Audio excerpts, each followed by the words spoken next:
فرش التراب يضمني وهو غطاء.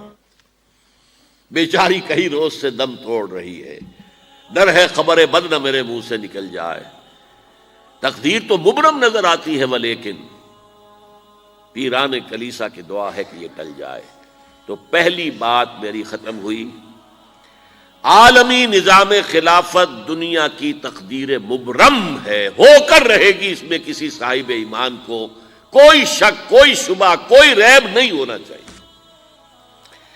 البتہ اس کا اب دوسرا پہلو کیا ہے، اس کا آغاز کہاں سے ہوگا؟ اب وہ نقطہ کون سا ہوگا، نقطہ آغاز کون سا ہوگا؟ اس میں پہلی بات تو میں نے کہا جو شک کرے گا اس کا پھر ایمان مشکوک ہے. ہوگا، لازماً ہوگا، گلوبل ہوگا، پوری دنیا میں ہوگا. کہاں سے شروع ہوگا اس میں آپ اختلاف کر سکتے ہیں، لیکن مجھے تو دو حدیثیں تو ملی ہیں جن سے یہ اندازہ ہوتا ہے کہ یہ اس مشرقی خطے سے ہوگا، عرب کے مشرق کی جانب کسی ملک سے ہوگا، کسی خطے سے ہوگا. وہ حدیثیں بھی اب آپ پڑھ لیجیے پہلے. پھر میں کہہ رہا ہوں یہ خزانہ ہے جو ہم نے آپ کی خدمت میں پیش کیا ہے، کاش کہ آپ اس کی قدر کر سکیں. یہ حدیثیں آپ کو ازبر ہو جائیں، یاد ہو جائیں، لوح قلب پر نقش ہو جائیں. ہندوستان اور خراسان یعنی موجودہ افغانستان کا ذکر. ابن ماجہ کی روایت ہے عن عبداللہ ابن الحارث رضی اللہ تعالی عنہ قال رسول اللہ صلی اللہ علیہ وسلم یخرج ناس من المشرق یؤتئون للمہدی یعنی سلطانہ، یعنی سلطانہ، دونوں طرح سے پڑھ سکتے ہیں.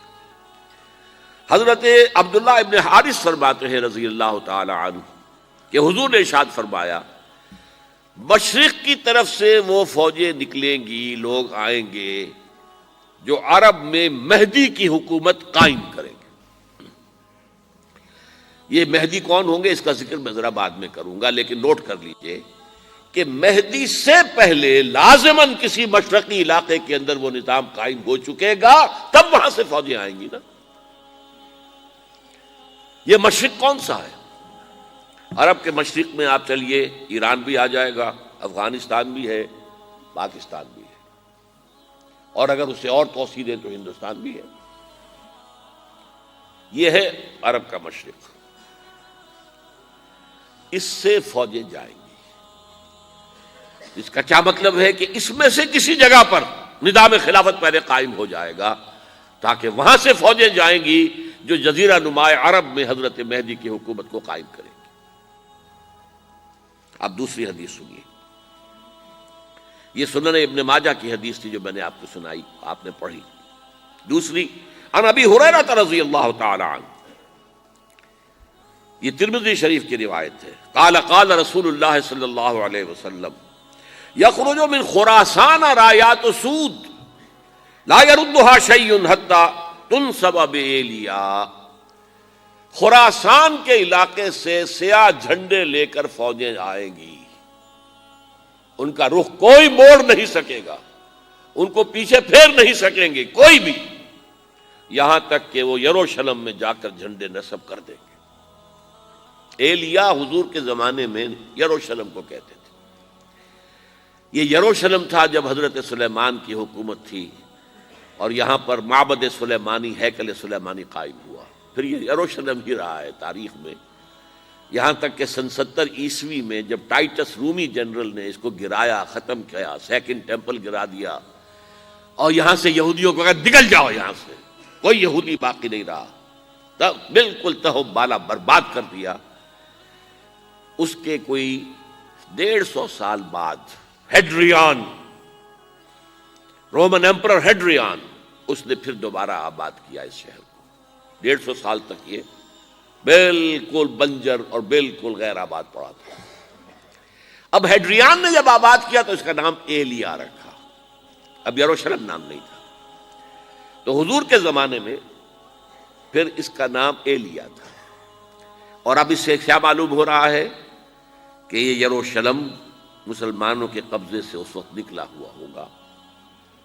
ایک دفعہ پہلے نکلا تھا، سن 1099 عیسوی میں مسلمانوں کے ہاتھ سے نکلا. کروسیڈرز، عیسائیوں نے آ کر اس کو قبضے میں کیا، لاکھوں مسلمانوں کو مارا، قتل کیا. اس کو 1187 عیسوی میں واپس لیا ہے. کس نے لیا ہے؟ صلاح الدین ایوبی. کرد، عرب کھوکھلے ہو چکے تھے، عربوں نے کھویا، واپس نہیں لے سکے. بہت حکومت کر چکے تھے، 400-500 برس کی حکومت کر کے، اور ان کے عیش اور ان کے آرام، اب ان میں جان نہیں تھی کہ وہ واپس لے سکے. واپس لینے والا گرم کرد خون تھا، صلاح الدین ایوبی. تو گویا کہ اب آپ سمجھئے کہ 88 برس تک عیسائیوں کا قبضہ رہا یروشلم پر. اب 1967 میں یہودیوں نے قبضہ کیا ہے، اور اب 38 برس تو ہو گئے، 88 نہیں تو 38 برس تو ہو گئے ہیں. لیکن وہ دور آئے گا کہ اب پھر لیں گے. لینے والے عرب بھی نہیں ہوں گے، خراسان کے علاقے سے فوجیں آئیں گی.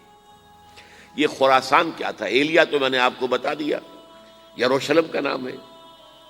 خراسان اس زمانے میں ایک بہت بڑے ملک کو کہتے تھے.